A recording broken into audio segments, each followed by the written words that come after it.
Okay, today is day 12 of my experience working in the intensive care unit in New York City during COVID-19 pandemic. Today was a tough day.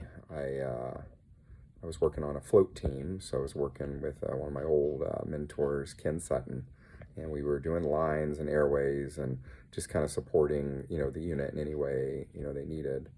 Um, but many of you guys have noticed, the last couple of days, I've got many comments that I'm looking more and more tired and I need to get rest.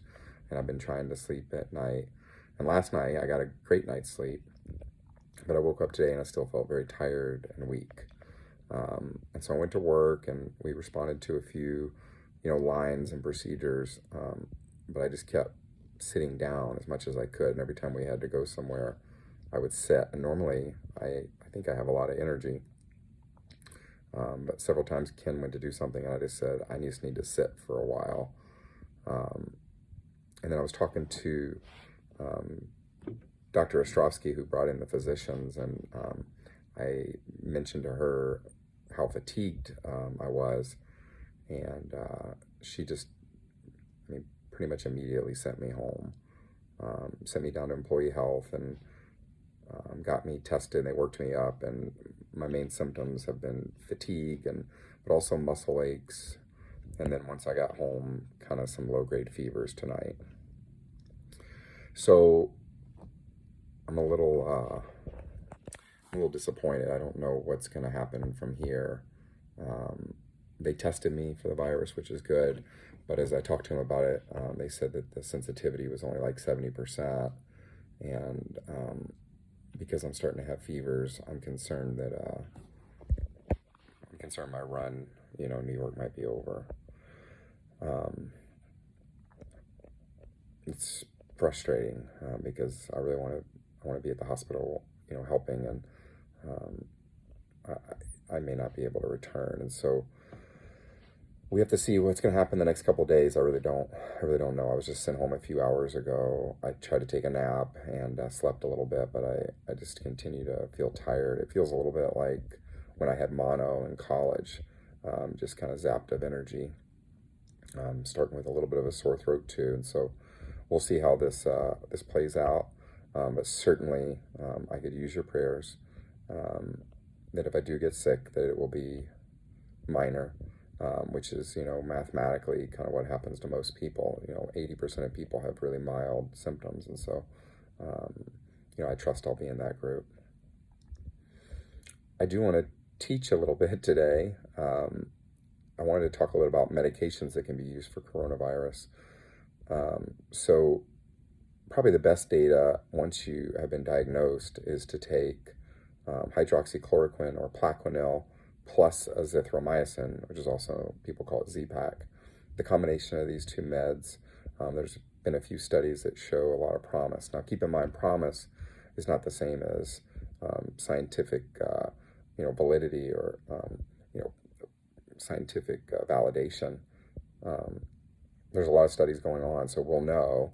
But right now, at least in our hospital, once you're diagnosed with coronavirus, we're going ahead and starting you on Plaquenil and Zithromax or azithromycin.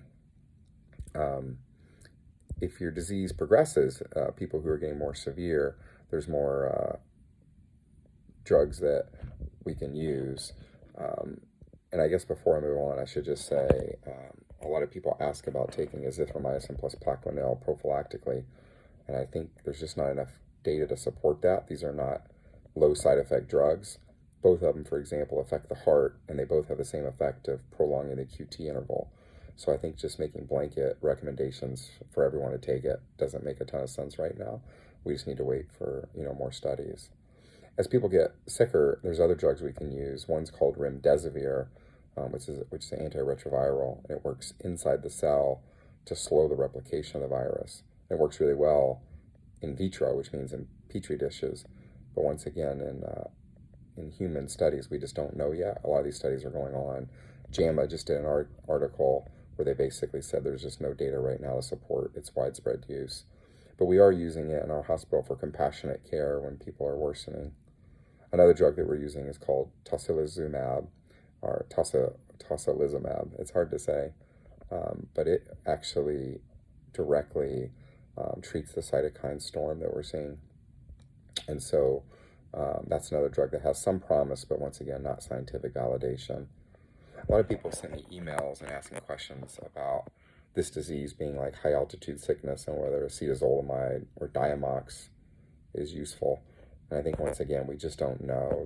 There's some interesting data out there, and I encourage any of the docs in the group to read it and make a decision for yourself. But at least right now in the front lines in the hospital, we're not using it.